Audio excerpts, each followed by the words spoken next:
अस्सलामुअलैकुम नाज़रीन कराम, नई वीडियो में आपको खुश आमदीद कहते हैं। तीन बड़ी अहम ख़बरें हैं जो मैं इस वीडियो में आपके सामने रखूँगा।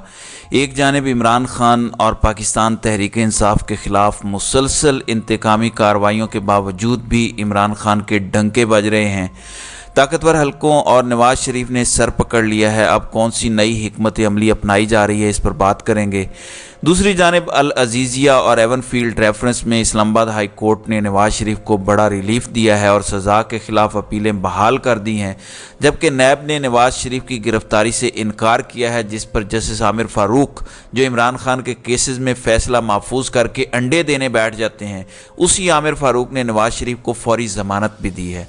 नवाज शरीफ इस्लामाबाद के अंदर दबंग तरीके से दाखिल हुए। एक मुजरिम को जिस तरीके से प्रोटोकॉल दिया गया, उस पर आज पेशावर हाई कोर्ट के जज ने एक बड़ा जनाटेदार थप्पड़ मारा है, उस पर भी बात होगी। फिर डॉक्टर यास्मीन राशिद ने आज नवाज शरीफ को क्या बड़ा चैलेंज दिया है। इसी तरह उमर सरफराज चीमा ने जो आज बात की है, उसने यकीनन दिल दहला दिए हैं। सुप्रीम कोर्ट ऑफ पाकिस्तान के एक बड़े जज की क्या छुट्टी होने जा रही है। काजी फायद ईसा ने एक अहम इजलास बुलाया है, इस पर भी हम इस वीडियो में बात करेंगे। नाज़रीन कराम, इस वक्त जो सूरत हाल है वो बड़ी तेज़ी के साथ तब्दील हो रही है।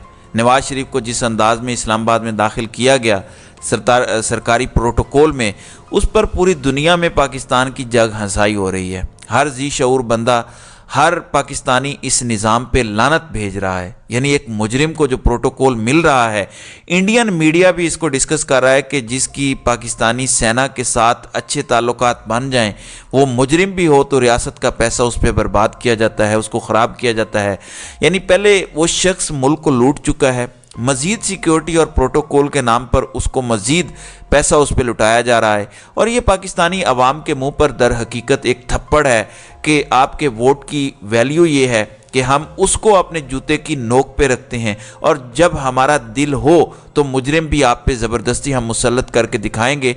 तुम हो कौन? तुम तो शूदर हो, तुम्हारी क्या औकात है कि तुम इस पे मना कर सको। लिहाजा एक मुजरिम भी हम तुम्हारे ऊपर लाकर बिठाएंगे। लेकिन वो बंदा जिसके खिलाफ कोई करप्शन का केस नहीं होगा, वो बंदा अगर पाकिस्तान के मफाद में मुहिब वतन बंदा होगा और वो इन्हें पसंद नहीं है और इनकी उनके साथ नहीं बनती, तो हम उसको जेल में डाल देंगे, सबक सिखाएंगे और औकात बताएंगे। तो नाज़रीन कराम, इस वक्त यही मैसेज ताकतवरों की जानिब से दिया जा रहा है। फिर वो आमिर फ़ारूक जिसने इमरान खान के बहुत सारे केसों पे फैसले महफूज किए हुए हैं, उन पे अंडे देने बैठा हुआ है, वही जस्टिस आमिर फ़ारूक नवाज शरीफ को खुले दिल से रिलीफ पे रिलीफ दे रहा है। कोई फ़ैसला महफूज नहीं हो रहा। और बेशर्मी की हद ये है कि ये इस्लामाबाद हाई कोर्ट का चीफ जस्टिस है और हमारे मुल्क में इंसाफ को नंगा करके पेश करने में इनका बड़ा किरदार है। अब अल अजीज़िया और एवनफील्ड रेफरेंस में नवाज शरीफ की सज़ा के ख़िलाफ़ अपीलें बहाल कर दी गई हैं। अब ये केस रूटीन में चलेगा और आपको जल्द नज़र आएगा कि नवाज शरीफ को यही जज चंद रोज़ में इन केसेस से बरी भी कर देगा। एक जानिब जहां अपीलें बहाल हुई हैं, वहीं ज़मानत भी दे दी है। अब नवाज शरीफ को जेल में डालना नामुमकिन हो चुका है। ज़ाहिर है ये ताकतवरों का आशीर्वाद है जो हमें उसके साथ दिखाई देता है। ये वो लोग हैं जो मुल्क में किसी आइन, किसी कानून को नहीं मानते और अपनी आवाम को शूदर से भी बदतर समझते हैं। दूसरी जानिब डॉक्टर यास्मीन राशिद, जो तकरीबन 90 साल खातून हैं, डॉक्टर हैं, अब उनको जेल में डाला हुआ है। ये इतने बेशरम और बेहयात तबका है जो इस वक्त पाकिस्तान पर काबिज है।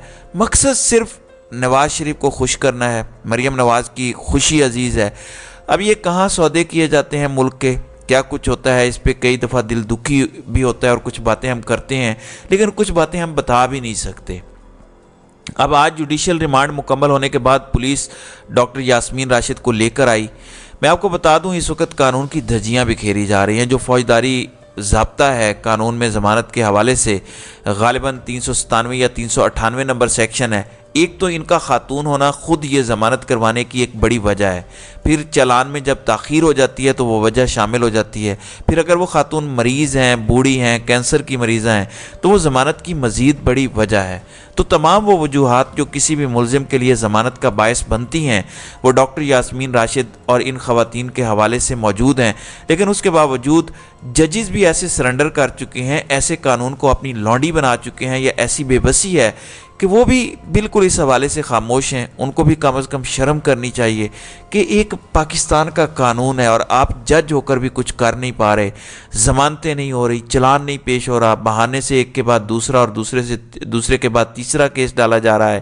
اب ڈاکٹر یاسمین راشد پیش ہوئیں, انہوں نے کہا کہ نواز شریف کو میں چیلنج کرتی ہوں, اگر اب لیول پلینگ فیلڈ ہے تو یہ کیا لیول پلینگ فیلڈ ہے کہ باقی سارے جیلوں میں اور ایک مجرم بھگوڑا آزاد ہے. اگر ہمت ہے تو میرے خلاف الیکشن لڑ کے دکھائیں, اگر مقابلہ کرنا ہے تو الیکشن لڑ کے دکھائیں تاکہ پتہ چلے کہ کس کو عوام ووٹ ڈالتی ہے. پھر عمر سرفراز چیمہ نے بھی کہا کہ یہ ہمارے خلاف کیسز بنائے جا رہے ہیں. ان کا کہنا تھا کہ جب میں گھر میں موجود تھا تو کہا جاتا تھا کہ پریس کانفرنس کرو, یہ ہم سے پریس کانفرنسز کروانا چاہ رہے ہیں, ہم نے پی ٹی آئی چھوڑنی ہوتی تو تب بھی چھوڑ دیتے. تو یہ لوگ ڈٹے ہوئے ہیں.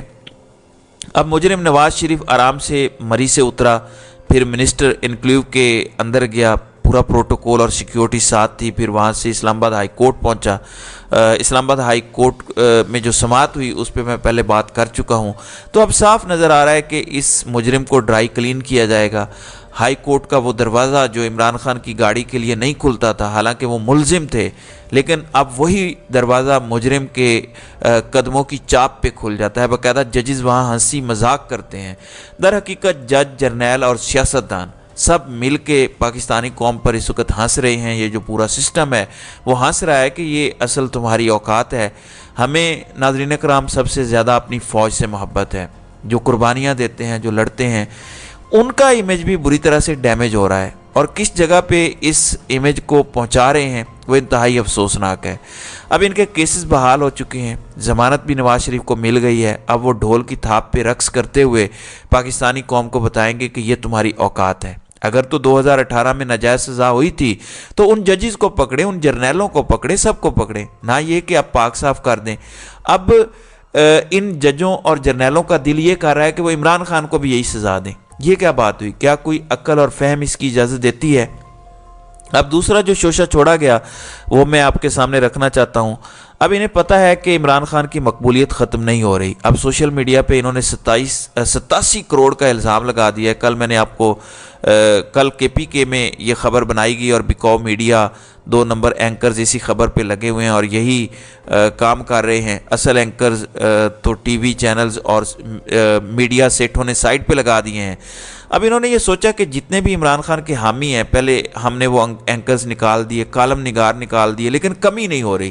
اب شوشہ یہ بنایا گیا کہ سوشل میڈیا پر ان کے پیڈ لوگ ہیں. ویسے تو یہ جھوٹ بول رہے ہیں, لیکن اگر مان بھی لیا جائے تو آپ نے تو خود 10 ارب روپیہ اس میڈیا پہ لگایا ہے, ڈیجیٹل میڈیا پہ 1 ارب سے زیادہ پیسہ لگایا ہے.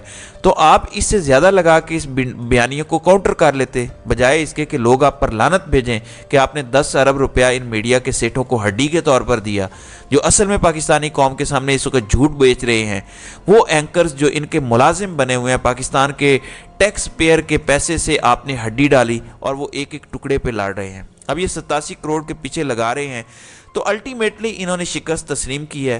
طاقتور حلقے اور نواز شریف دونوں مل کے تمام تر کوششوں کے باوجود پاکستانی قوم کو سرنڈر نہیں کر سکے. اور سرنڈر سے مراد یہ ہے کہ سوشل میڈیا پہ عمران خان کی بہت زیادہ حمایت ہے. لوگ اندھے تو نہیں ہیں, نہ ہی گونگے یا بہرے ہیں. اگر کسی کو پکڑیں گے, اغوا کریں گے, ڈنڈے ماریں گے, گھروں پہ حملے کروائیں گے, تو اس سے کبھی بھی امیج بلڈنگ نہیں بنے گی. بہرحال افسوس ہے کہ ہمارے وہ ادارے جن سے پاکستانیوں کا ایک بڑا پیار کا رشتہ ہے, ان کا امیج خراب کرنا یہ انتہائی قابل افسوس ہے. چند شخصیات ہوتی ہیں جن کی کوئی ڈیلیں ہوتی ہیں, لیکن اس کے نتیجے میں اداروں کے حوالے سے عوام میں ایک غلط رائے پیدا ہوتی ہے. خاص طور پر یہ ان کی اپنی شکست ہے. آپ زبردستی ڈنڈے کے زور پہ اپنے بیانیے نہیں پھیلا سکتے. آپ زبردستی الیکشن کروا کے اس مجرم نواز شریف کو بٹھا دیں گے تو یہ وزیر اعظم نہیں ہوگا پاکستانیوں کا, یہ آپ کا ضرور ہوگا, پاکستانیوں کا نہیں ہوگا. لوگ پھر احتجاج کریں گے, آپ پھر ڈنڈے ماریں گے. تو ایک وقت آئے گا جب یہ ڈنڈے کم پڑ جاتے ہیں اور عوام کے سر زیادہ ہو جاتے ہیں. اس لیے ان چیزوں کو سوچنا چاہیے اور پرامن جمہوری انداز میں الیکشن ہونے دینے چاہیے. پھر جو پارٹی جیتے ان کو اقتدار سونپا جائے. اگر اس طرح سے آپ مظالم برپا رکھیں گے تو یقین مانیں ایک دن عوام کا ہاتھ آپ کی گریبانوں پر ہوگا. تو ناظرین اکرام, آپ کی اس ویڈیو کے حوالے سے کیا رائے ہے؟ آپ اپنی رائے کا اظہار کامنٹ سیکشن میں ضرور کیجیے گا.